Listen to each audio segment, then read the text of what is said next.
Woman was God's second mistake. One sentence, just a few words, yet they strike like a hammer. The moment you hear it, your mind reacts. It sounds shocking. It sounds offensive. For many people, it is enough to label the speaker without asking another question. But powerful ideas are often misunderstood because people react before they think.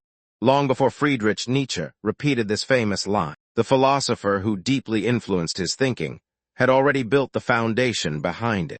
That man was Arthur Schopenhauer. He was not a philosopher who tried to comfort people.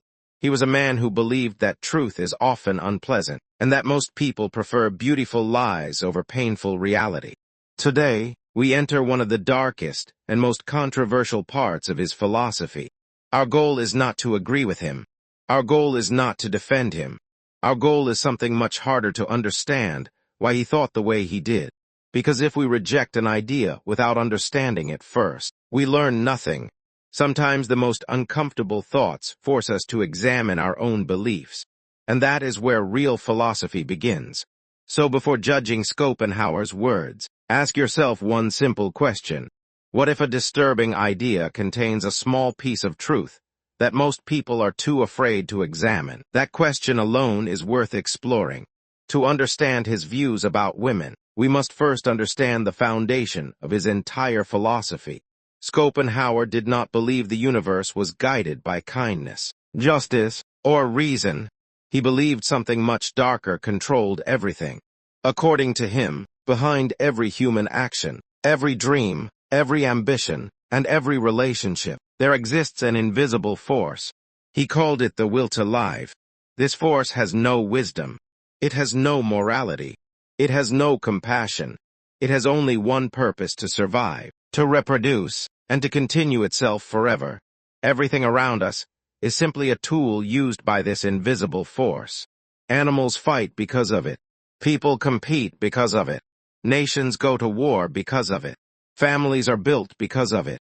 Even love, according to Schopenhauer, is often nothing more than the will wearing a beautiful disguise.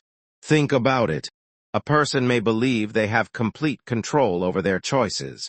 But have you ever promised yourself that you would stop chasing someone, only to find yourself thinking about them again? Have you ever known that a relationship was unhealthy, yet felt unable to walk away? Logic says one thing. Desire pulls in another direction. Schopenhauer would say that this is proof that reason is not the true ruler of human life. The will is. He believed that human beings proudly call themselves free. But in reality, most people spend their lives following invisible instincts they barely understand. Our passions, our fears, our ambitions, even many of our dreams, they often serve the will more than they serve us. Imagine a puppet that believes it controls its own movements, while invisible strings quietly guide every step. That puppet is the human mind, and the strings are the will. This is why Schopenhauer described life as a prison rather than a gift. He believed the will traps us in an endless cycle. First comes desire, then comes struggle, then comes a brief moment of satisfaction, and almost immediately, another desire appears. The cycle never ends. He once compared life to a pendulum, swinging endlessly between pain and boredom. When we lack something, we suffer because we want it. When we finally obtain it, the excitement quickly fades. Then boredom arrives. Soon we begin chasing something else. A better job, more money, another relationship, greater success. The destination keeps changing, but the chase never stops. Consider someone who spends 10 years dreaming about owning a luxury car. They believe that once they have it, happiness will finally arrive. For a few weeks, they feel proud. People admire them. Everything seems perfect. But slowly, the excitement disappears. Now they want a bigger house, a newer car, a higher position. The mind immediately creates another desire. According to Schopenhauer, this happens because the will is never satisfied. Its purpose is not your happiness. Its purpose is simply to keep you moving, to keep you wanting, to keep the cycle alive. That is why he believed lasting happiness is one of the greatest illusions humans chase. It appears on the horizon like water in a desert. You keep walking toward it, But the closer you get, the farther it seems. And before you realize it, years have passed chasing promises that were never meant to satisfy you. This dark view of life became the foundation of everything Schopenhauer later said about love, relationships, and women, because in his eyes, romance was not simply about emotion. It was strategy. It was nature's oldest trick, a carefully designed illusion created by the will to ensure that human life and human suffering would continue into the next generation. From this dark and unforgiving view of life, Schopenhauer turns his attention toward humanity. And this is where his philosophy becomes even more controversial. He argues that men and women are not simply two versions of the same human being. In his view, they are two different instruments created by nature to serve one powerful force, the will to lie. This idea became the foundation of his famous and deeply criticized essay on women. In that essay, Schopenhauer makes several harsh claims. He argues that women rely more on instinct than logic, focus more on immediate needs than distant goals, care less about abstract justice, and are naturally more skilled at using deception when it helps them protect their interests. To modern ears, these statements sound offensive. Many people stop reading at that point. But Schopenhauer believed these conclusions were not born from personal hatred. They were the result of the philosophical system he had built over many years. Whether he was right or wrong is another question. What matters is understanding how his mind worked. According to Schopenhauer, the will to live shapes every living creature for one purpose: survival and reproduction. From this perspective, he saw women as nature's most complete expression of that mission. He believed that every important instinct, every emotional reaction, and every practical decision was designed to protect life and ensure that the human species continued. In his eyes, this was not praise or criticism. It was simply nature doing its work. When Schopenhauer says that women are deeply connected to the present moment, he is not saying they are unintelligent. His argument is different. He believed that someone responsible for protecting life must focus on immediate reality instead of distant theories. Imagine a mother whose child suddenly becomes sick. She does not spend hours discussing philosophy or debating abstract ideas. She acts immediately. She looks for medicine. She finds food. She creates safety. Her attention naturally moves towards solving the problem in front of her. Schopenhauer saw this practical instinct as part of nature's design. According to him, survival demands action, not endless reflection. For this reason, he believed women naturally value stability, security, and continuity, a safe home, healthy children, reliable relationships. These, in his opinion, were not random preferences, but expressions of the will protecting itself. He argued that abstract questions such as, what is ultimate truth? Or what is the meaning of existence often become secondary when the immediate needs of life demand attention. Again, this was not presented as a moral judgment. It was his explanation of how nature organizes human behavior. Then Schopenhauer introduces a surprising contrast. He believed that man occupies a very unusual position in nature. While both men and women are driven by the will, he argued that men possess a rare ability to resist it. This, according to him, is what makes human greatness possible. A man may willingly give up comfort, ignore wealth, risk his own life, or devote decades to a goal that offers no biological advantage at all. Think of a scientist who spends 30 years trying to solve one impossible question. His work may never make him rich. He may never become famous. He may even die before discovering the answer. Yet he continues. From Schopenhauer's perspective, this is remarkable because the scientist is no longer serving survival. He is serving an idea. Or think about an artist who spends years painting a masterpiece that very few people will ever see. Logic says it is a waste of time. Nature gains nothing from it. Yet the artist cannot stop. His desire has moved beyond survival. The same is true of a soldier who knowingly sacrifices his own life for honor. Or an architect who spends decades building a cathedral that will only be completed long after he is gone. None of these actions help the individual survive. In fact, many of them work against survival. And that is exactly why Schopenhauer found them fascinating. He believed these moments reveal humanity's only real chance to challenge the will. Through art, through philosophy, through scientific discovery, through self-sacrifice, a person can briefly rise above instinct. Instead of obeying nature, they begin serving something invisible: truth, beauty, wisdom, or meaning. This is where Schopenhauer's deepest frustration begins to appear. He saw women as symbols of life's continuation, and because he believed life itself was filled with endless suffering, he associated that role with the constant victory of the will. To him, life was not a blessing waiting to be celebrated. It was a cycle that trapped every generation in the same endless pattern of desire, struggle, disappointment, and death. But when a human being creates great art, searches for timeless truth, rejects selfish desire, or willingly gives up personal comfort for something eternal, Schopenhauer believed that person had done something extraordinary. For a brief moment, they had refused to obey nature. For a brief moment, they had looked the will in the eyes, and quietly said, "I will not be ruled by you." According to Schopenhauer, women represent the calm and practical side of nature. Men, at their highest potential, represent something very different. He believed that while women naturally help preserve life, men have the rare ability to rise above it. In his words, true greatness appears when a person dares to reject comfort, ignore instinct, and devote himself to something eternal. To Schopenhauer, that kind of devotion was almost a form of sacred madness. It is the courage to walk away from nature's demands and pursue truth, beauty, knowledge, or sacrifice instead. But this philosophy becomes even darker when he begins talking about love. For Schopenhauer, romantic love was not a miracle. It was not destiny. It was not two souls finding each other. He believed it was nature's most brilliant illusion, the greatest trick ever created by the will to live. In his essay, The Metaphysics of Sexual Love, he argues that when a man falls deeply in love, he believes he is making a personal choice.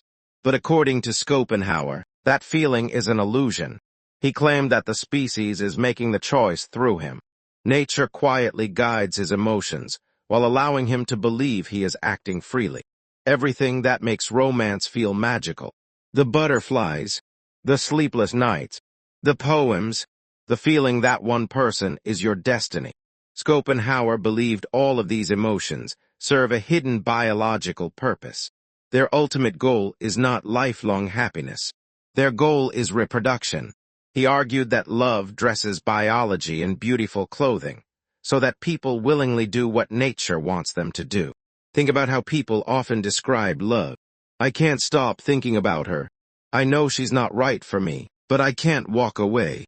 My heart ignores everything my mind knows. Schopenhauer would say these are not signs of freedom. They are signs of the will quietly taking control. According to his theory, men are naturally drawn towards signs of youth, health, and physical balance, not simply because these qualities are attractive, but because, in nature's language, they suggest the possibility of healthy children. Likewise, he argued that women are often drawn towards strength, intelligence, confidence, status, and security. Again, not merely because these qualities are impressive, but because they increase the chances of protection and stability during the difficult years of raising children. Whether we agree with this explanation or not, this was the logic behind his philosophy. In his view, what people call romantic destiny is often nature's strategy. It connects two individuals who, under different circumstances, might never have chosen each other. Schopenhauer believed passion is temporary. It burns brightly. It feels unstoppable. But eventually it begins to fade. And he argued that this happens because the will has already accomplished its purpose. The excitement slowly gives way to routine. The endless conversations become shorter. The mystery disappears. Responsibilities replace excitement. Life becomes focused on work, bills, children, and survival. For Schopenhauer, this was not an accident. It was the hidden design behind romantic love. This is also where his ideas become the most controversial.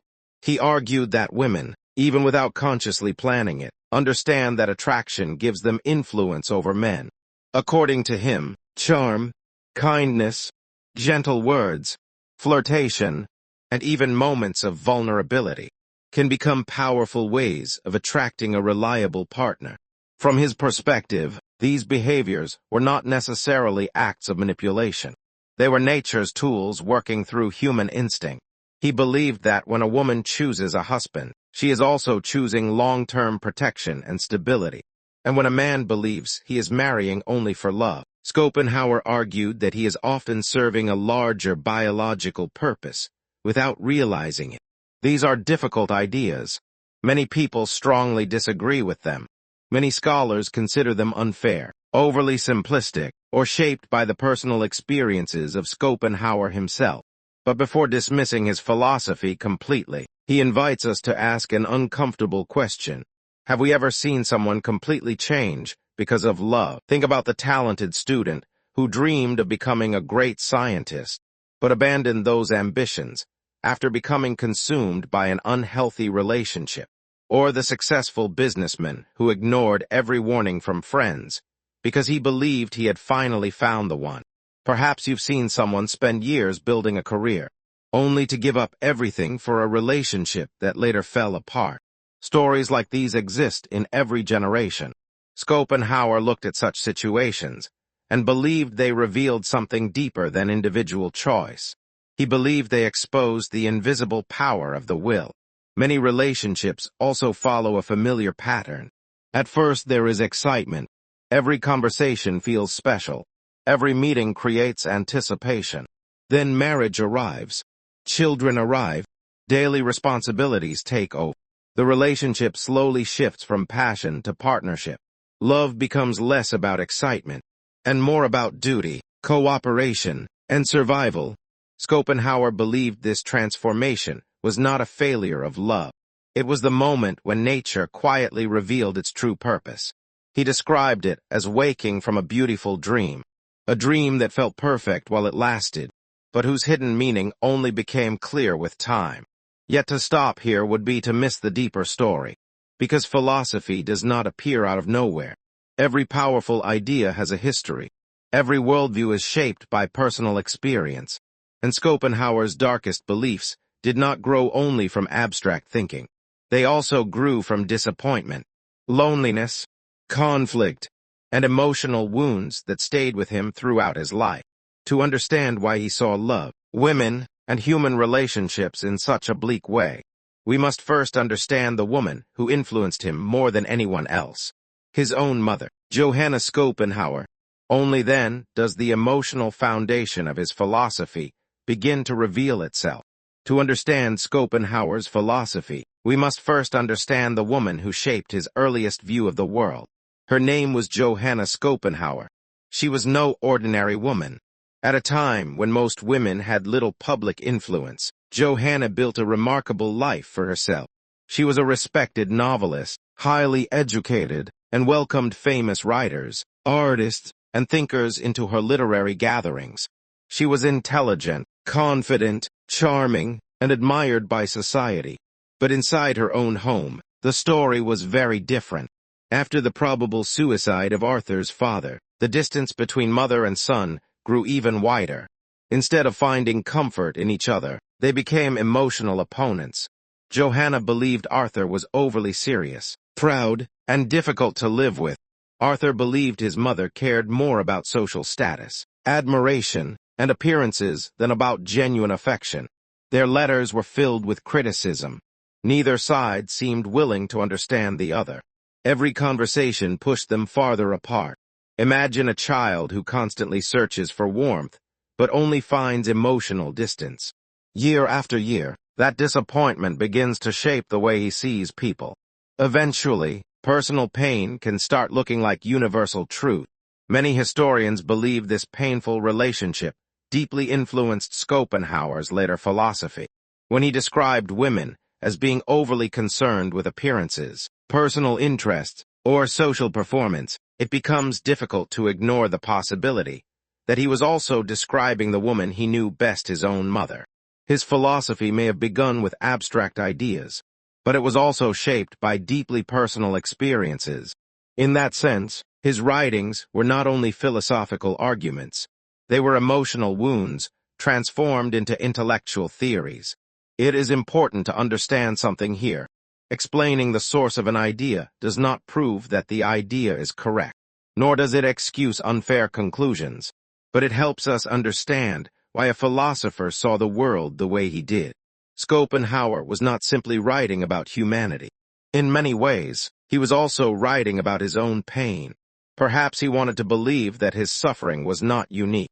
Perhaps he transformed a broken relationship into a universal explanation of human nature. That possibility gives his work a tragic depth. Behind the cold philosopher stood a lonely man who spent much of his life searching for the affection he never fully received. And this emotional history leads us to one of the deepest parts of his philosophy. Schopenhauer did not only criticize women. At a deeper level, he feared the power they represented, not because he believed women were evil, but because he believed they were the strongest expression of the will to live, the very force he spent his life trying to escape. According to his philosophy, desire is the chain that keeps human beings trapped, and romantic attraction is one of desire's strongest forms. He believed a disciplined man could spend years building wisdom. He could master his emotions. He could dedicate himself to philosophy, art, science, or spiritual growth. Yet a single powerful attraction could suddenly shake that discipline. Reason begins to weaken. Emotion takes control. Long-term goals become less important than immediate pleasure. Schopenhauer believed this was the will quietly reclaiming control. Think of an ambitious man who spends years building a meaningful career.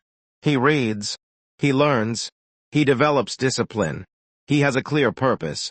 Then he enters a relationship where every decision begins revolving around pleasing another person. Slowly, his own ambitions move into the background. His personal growth slows. His friendships disappear. His identity becomes tied entirely to the relationship. Whether this happens because of his own choices, the relationship itself, or both, Schopenhauer would argue that desire has quietly replaced purpose. This was his warning. He believed the greatest danger was not love itself. It was allowing desire to become the ruler of your life. In his view, attraction has enormous psychological power. It can persuade intelligent people to ignore obvious warning signs. It can convince disciplined people to abandon years of careful work. It can make temporary emotions feel more important than lifelong purpose. To Schopenhauer, this was not simply romance. It was nature protecting its own interests. He described beauty almost like a beautiful prison door. It invites people inside willingly. Only later do many realize how much of themselves they have traded away. Whether one agrees with this metaphor or not, it explains why his writings feel so intense.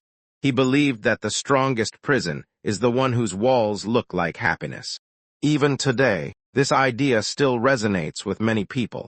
How often have we seen someone with clear goals suddenly lose direction after becoming consumed by an unhealthy relationship? A talented entrepreneur gives up his dream. An artist stops creating. A student abandons years of hard work. A person slowly replaces purpose with emotional dependence. These stories are not rare. They happen in every generation. Schopenhauer looked at these patterns and reached a harsh conclusion. A man's greatest strength is not his intelligence, nor his physical power, but his ability to protect his purpose from being consumed by uncontrolled desire. Because the moment a man makes another person the center of his entire existence, he often begins losing the very qualities that made him admirable in the first place. His independence weakens, his confidence fades, his mission disappears. Instead of leading his own life, he begins waiting for someone else to give it meaning. And according to Schopenhauer, that is the quiet moment when desire becomes stronger than freedom. And then comes the irony that Schopenhauer believed many people never see, until it is too late. The same woman a man sacrificed everything for may slowly stop admiring the man he has become. Why? Because when a person abandons his purpose, he often loses the qualities that first made him attractive. According to Schopenhauer, respect cannot survive where identity disappears. If a man gives away his ambition, his discipline, his independence, and makes another person the center of his entire world, he slowly loses his own center. And when that happens, love can become dependence. The relationship that once gave him strength begins taking it away. The bond that once inspired him becomes the very thing that controls him. Imagine a king who leaves his kingdom to spend every moment chasing one person. At first, it may seem romantic, but eventually, he is no longer a king. He is simply someone waiting for another person's attention. The moment he abandons his throne, he also abandons the power that made him valuable. This is the lesson Schopenhauer wanted his readers to remember. Remove his anger, remove his personal bitterness, and one clear strategic warning remains. Never allow desire to become stronger than purpose. Do not let powerful emotions make decisions that your wiser self would never make. When you feel overwhelming attraction, pause. Do not ask only, "What do I feel?" Ask something even more important. Why do I feel this? Is this decision coming from my highest values, or from my strongest impulses? Am I choosing freely, or am I simply following instincts I barely understand? Schopenhauer believed these questions separate a conscious person from someone who lives entirely on impulse. This is not a message against love, nor is it an invitation to become emotionally cold. Love, by itself, is not the enemy. Unconscious attachment is. Inside every human being, two forces are always competing.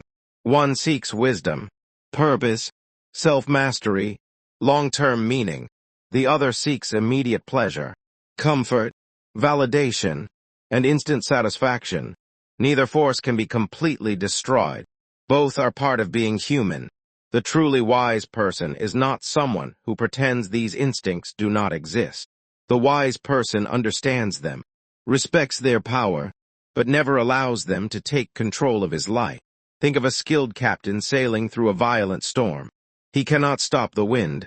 He cannot control the waves, but he never lets the storm decide the direction of his ship. His hands remain firmly on the wheel. In the same way, a man who understands himself does not run away from love. He simply refuses to lose himself inside it. He loves from strength, not from emptiness. He gives affection, not because he needs someone to complete him, but because he already stands complete within himself. He welcomes a partner into his journey. He does not abandon his own path to walk only on someone else's. His relationship becomes part of his life. It never becomes his entire identity. His confidence does not depend on constant approval. His self-worth is not measured by another person's attention. It comes from something much deeper. His character, his discipline, his principles, and his loyalty to the man he has chosen to become. This is where Schopenhauer's philosophy offers its greatest lesson. His ideas are difficult, sometimes uncomfortable, sometimes unfair, sometimes shaped by his own painful experiences. Yet difficult ideas often force us to ask valuable questions. How much of our life is guided by conscious choice? How much is driven by instinct? How often do we confuse temporary emotion with lasting truth? These questions remain relevant even today. Whether you agree with Schopenhauer or reject his conclusions, his philosophy challenges one dangerous habit: living without self-awareness. You do not have to accept his belief that life is nothing but suffering. You do not have to believe that love is only an illusion. But you can still learn from his warning. Build a purpose so clear that temporary emotions cannot destroy it. Build a character so strong that outside approval cannot define it. Build a life with such deep meaning that no passing desire can pull you away from your own values. Because real freedom is not doing whatever you feel. Real freedom is choosing your actions instead of being controlled by your impulses. That is the highest form of power. If this journey made you think in a new way, share your perspective in the comments. Not to argue, but to explore. Have you ever experienced a conflict between your personal mission and romantic love? Have you ever had to choose between temporary desire and long-term purpose? Your experiences may help someone else see their own life more clearly. And if you stayed until the very end, write the word will in the comments. It will quietly recognize those who are willing to question difficult ideas instead of running from them. If you found value in this reflection, don't forget to like the video, subscribe, and share it with someone who enjoys philosophy, psychology, and the search for self-mastery. Because in the end, this discussion is not about fearing women. It is not about rejecting love. It is about understanding human nature, protecting your purpose, and above all, mastering yourself. Hold your center, protect your mission, and never surrender your mind to any force that asks you to forget who you are. If this video made you think differently, subscribe for more deep insights into philosophy, psychology, and self-mastery. Like this video, share it with someone who values truth over comfort, and join the conversation in the comments. Until next time, protect your purpose, master yourself, and hold your center.